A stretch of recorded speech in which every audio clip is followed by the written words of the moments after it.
Will you go on a music journey with me? Great! Let's start learning! Today we're going to learn about clefs. Clefs that you know is the sounds high or low. Oh, what's that on the screen? It's the treble clef. Hi, treble clef. Will you say treble clef with me? Treble clef. Do you know which instrument reads the treble clef? If you say piano, you are right. Right hand. Can you raise your right hand?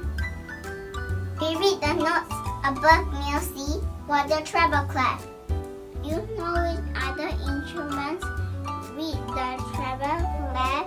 Violin, trumpet, flute, and clarinet. Oh, look who's that?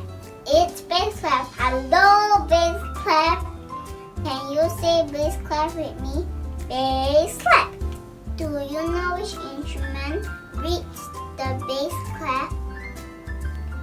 If you say piano, you are right.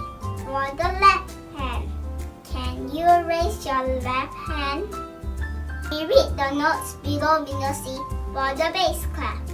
Do you know which other instruments read the bass clef? Cello, double bass, tuba, trombone. That's all with Dionne today. Thank you for watching. I will see you soon.